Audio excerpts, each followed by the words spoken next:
បាទបងប្អូននៅខាងមុខខ្ញុំនេះគឺជា Ford Taurus 2021បាទអញ្ចឹងនេះមានឱកាសបានមកអត់របស់បងមើលបាទដាក់ launching គ្រប់គ្នាជាមួយនឹង Ford HR តែម្ដងបាទបងប្អូនអញ្ចឹងខ្ញុំមកបង្ហាញបងប្អូនតិចថា Ford Taurus មានអីគេខ្លះបាទនៅខាងក្នុងខាងក្រៅនៅផ្នែកខាងមុខបាទបណ្ណា design មកបែបអនាគតតែម្ដងបងប្អូនញឹកសំណាញ់ញឹក LED ប្លែកបងប្អូន3ឆ្នូតដូចគ្នាប្លែកពញោបដិញទៅបងប្អូនទីយ៉ាងមើលទៅ sport តែម្ដង Headlamp sedan hybrid បាទហ្នឹងតែវាបង្ហាញ flash door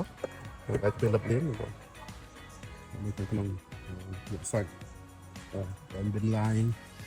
បែកពុកពណ៌សបាទផ្ដាស់គូហើយតកូនរចនាថ្មី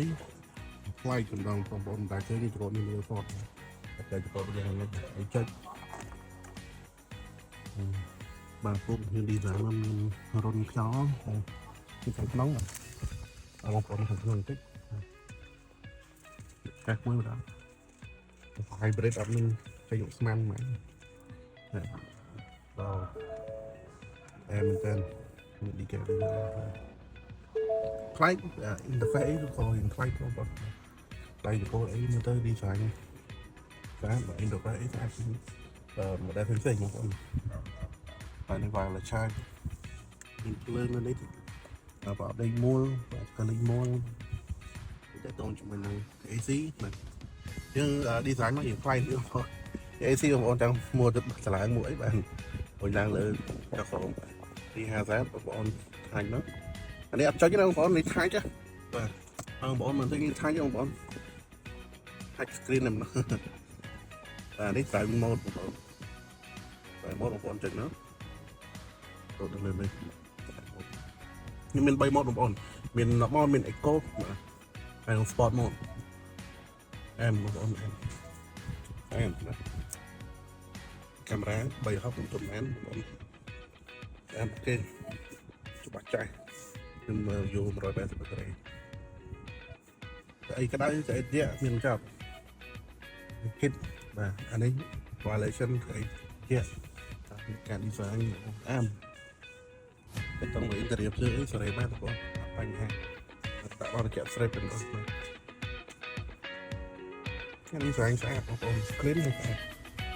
ទៅវាអត់ស្កាត់បិទភ្លើងបងប្អូនមើលឡាយនេះមុខតាមនោះ design នោះ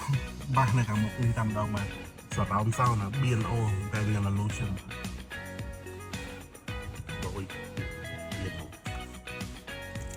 ambient light នេះប្រភេទចាស់លោកបងប្អូនបើសិនជាយើងប្រើប្រភេទសម្ោតភ្លើងអត់ស្អាតទេបើនេះប្រភេទភ្លើងបាតមកគ្រាប់ទៅស្អាតបងប្អូនกับชิมดอสนี่แพงเป็นของให้ทำตัวเลี้ยวก็นี่ประเภทชิดด้านตัวเลี้ยว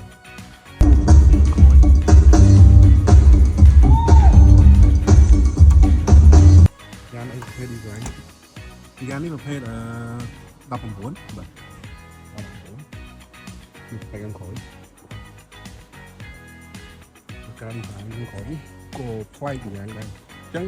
Ford យើងសម្រេចចិត្តយកឡានប្រភេទ sedan យកមកលក់ព្រោះតែដំណើរការទីផ្សារទូទៅថ្ងៃនេះគឺគេចូលចិត្តលក្ខណៈបាយឡាន sport អញ្ចឹងបងប្អូនតែមើលទៅជា sport បន្តិច sedan បន្តិចត្រូវតាមប្រាក់វិសាផ្លូវរងថ្ងៃយើងប្រើប្រាស់ហ្នឹងណាទាំងក្រោយ hybrid titanium បងប្អូនតាមបងប្អូនវាឆាក់ pin តាម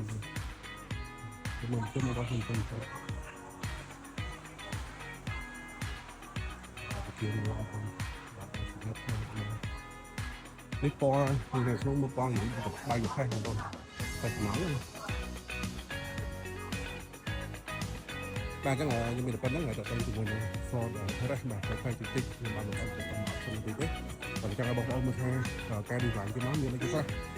វាស្អាតបែបណាកម្រិតណាថ្មីយ៉ាងណាអញ្ចឹងបងប្អូនព្រោះ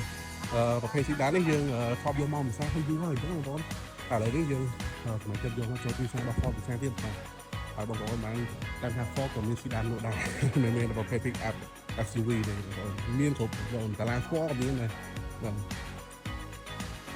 ទ ចឹងបងប្អូនមានតម្រូវការរបស់បងប្អូនចង់សួរនាំអីបងប្អូនអាចធ្វើការតាក់ទងទៅមកខ្ញុំបានតាមលេខទូរស័ព្ទនៅខាងក្នុងវីដេអូនេះបាទបងប្អូនអាចតាក់ទងមកបានសួរនាំព័ត៌មានអីផ្សេងៗបានជាមួយការបងប្អូនក៏បានតាក់ទងជាមួយនឹងរថយន្តក៏បានដែរបងប្អូនអរគុណបងប្អូន